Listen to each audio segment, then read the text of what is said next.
एक सवाल अगर मैं आपसे पूछूं कि चंडीगढ़ को या मॉडर्न डे पंजाब को किसने डिजाइन करा, तो कई लोग हमारे दिमाग में आते हैं जैसे ले कॉर्ब्यूसियर। यही जवाब शायद आपने भी दिया हो और ऑनेस्टली स्कूल में भी हमें यही पढ़ाया गया है, लेकिन ये पूरा सच नहीं है। The real maker of Chandigarh living design was not the architect alone. आज हम आपको एक ऐसे इंसान की कहानी सुनाएंगे जो एक ही साथ आईसीएस ऑफिसर था, बॉटनिस्ट था, हिस्टोरियन था, किसानों का सच्चा दोस्त था और पंजाब से एक पोएट की तरह प्यार करता था। एक ऐसा इंसान जिसने मॉडर्न डे पंजाब की रचना करी, दिल्ली को आर्किटेक्ट करा और कई मॉडर्न डे एग्रीकल्चर यूनिवर्सिटीज आज उनकी वजह से एग्जिस्ट करती हैं। साथ ही साथ उनका ग्रीन रेवोल्यूशन में भी बहुत अहम योगदान रहा, जिनके बारे में खुद पंजाब में भी बहुत कम लोग जानते हैं, और उनका नाम था डॉक्टर मोहिंदर सिंह रंधावा। 2 जनवरी 1909 पंजाब के एक छोटे से गांव जीरा में एक लड़के का जन्म हुआ। नाम रखा गया मोहिंदर सिंह। इस लड़के ने लाहौर से बॉटनी की पढ़ाई करी, फिर 1934 में आईसीएस क्रैक करा, वही जो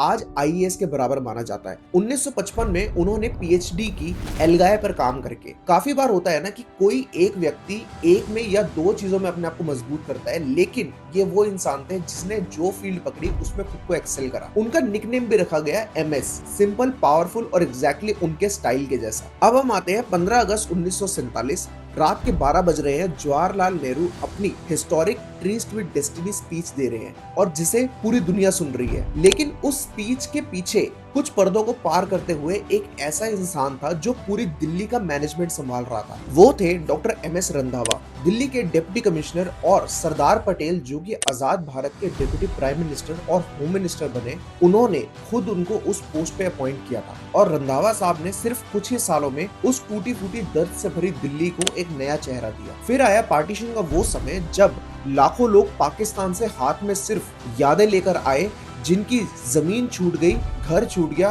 और सब अपनी पुश्तैनी जमीनों को छोड़ने का दुख मना रहे थे। सरकार ने एक पोस्ट सौंपी एमएस को, जो थी डायरेक्टर जनरल ऑफ रिहेबिलिटेशन की। इसके बाद वो जलंधर गए, हजारों फाइल्स, पटवारीज, रजिस्टर्स, और उन्होंने एक एक किसान को जमीन का हिसाब लगाया। जो लोग अपनी जमीन पाकिस्तान में छोड़कर आए, उतनी ही जमीन उनको इंडिया में देने का सिस्टम उन्होंने एस्टेब्लिश करा। ये एक प्राइम एग्जाम्पल था कि उनकी एडमिनिस्ट्रेटिव और लीडरशिप क्वालिटी कितनी टॉप नॉच थी। 1955 टू 60 के दौर में चंडीगढ़ प्लान हो रहा था। ले कॉर्ब्यूसियर ने सिटी का कंक्रीट स्केलेटन डिजाइन किया, मगर उस स्केलेटन में जान किसने डाली? वो थे एमएस रंधावा। उन्होंने ये तक डिजाइन किया कि कौन सा पेड़ कहाँ लगेगा, कौन सा फूल किस सेक्टर में खिलेगा, और हर रोड के लिए एक अलग स्पीशीज, ताकि शहर में हार्मोनी दिखे, पैचवर्क नहीं। एशिया का सबसे बड़ा rose garden, Zakir Hussain rose garden, sector 16, उन्हीं का सपना बना। 50,000 से ज्यादा रोज प्लांट, 1600 से ज्यादा स्पीशीज,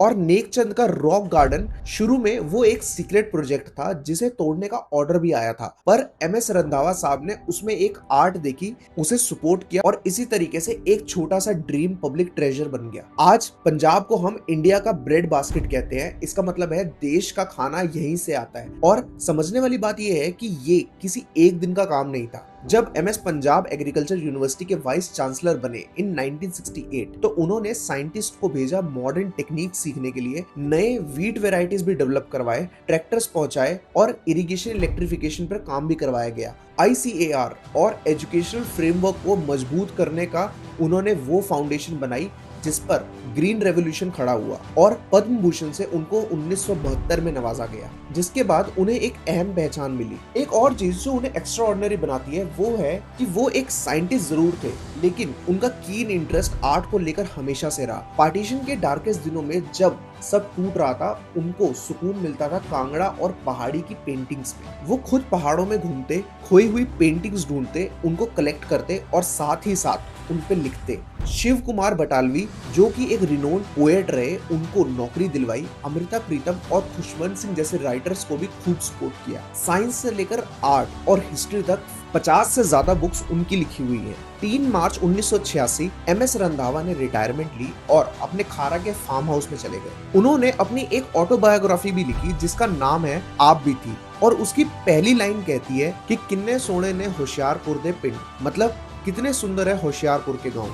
ये बात एक चीज साफ साफ दिखाती है कि एक इंसान जिसने पूरी दुनिया देखी, नेहरू के साथ स्टेज शेयर किया, ले कॉर्ब्यूसियर के साथ सिटी बनाई, हजारों किसान के हक के लिए लड़ा, लेकिन उसका दिल हमेशा अपने छोटे से गांव में रहा। तो दोस्तों, इस बात में कोई शक नहीं है कि इतिहास सिर्फ उन्हें याद करता है जिन्हें हम याद रखते हैं। तो आज इस वीडियो को एक ऐसी जगह शेयर करो जहां कोई MS रंधावा का नाम नहीं जानता। वो उनके लिए उनका सबसे बड़ा मेमोरियल होगा। मिलते हैं आपसे अगली वीडियो में।